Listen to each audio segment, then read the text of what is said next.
Au fait, on propose du libre cueillette de myrtilles. Donc le principe est simple, il suffit de venir, on prend le petit seau, on va dans le champ, on cueille les myrtilles qu'on veut et après on passe à la cabane pour la peser. Le champ de myrtilles représente 4,75 hectares et il y a à peu près dans les 10 000 plants de myrtilles.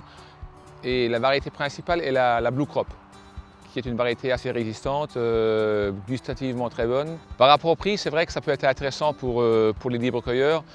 C'est quand même un prix abordable par rapport au magasin et un fruit frais donc, qui passe souvent en tarte, en confiture ou même en congélation pour l'hiver. Alors la saison, ça commence en général fin juin, début juillet et normalement ça se termine jusqu'à début août. Au niveau d'exploitation, on essaie quand même de faire attention au niveau de l'environnement. Il faut savoir que c'est quand même un écosystème à ne pas bouleverser. Donc on a mis différentes actions en place sur ce champ, dans cette parcelle, pour la biodiversité. Donc tout d'abord, on a fauché très tôt dans la saison, donc début printemps. Et maintenant, on ne fauche plus, on passe juste à la débroussailleuse, histoire de maintenir une certaine végétation basse pour les clients, pour qu'ils puissent quand même accéder. Mais pas trop basse non plus, pour que les insectes puissent quand même se développer au sol.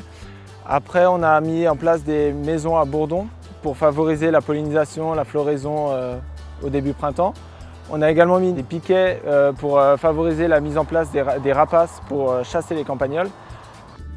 Et on a pu constater la présence d'une espèce protégée, le crapaud sonneur à ventre jaune.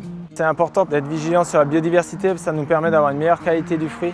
Les gens sont sensibles à la démarche, ils nous demandent assez fréquemment qu'est-ce qu'on a fait, qu'est-ce qu'on a utilisé, quand est-ce qu'on l'a fait.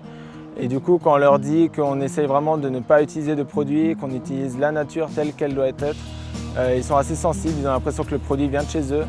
De plus, quand on leur dit qu'on n'a pas besoin de le laver, qu'il est propre, ils sont encore plus sensibles, ils ont l'impression que ça vient du jardin.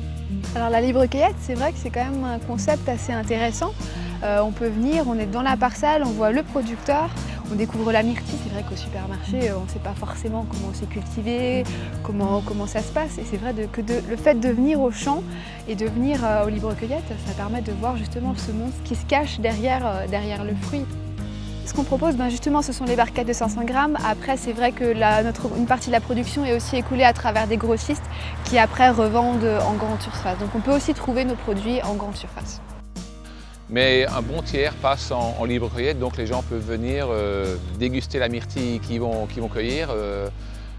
Ça leur fait passer 1 heure, 1 heure et demie de cueillette pour 6 à 8 kilos. Donc c'est vraiment, ils peuvent apprécier le fruit, voir ce qu'il y a et passer un moment détente en famille.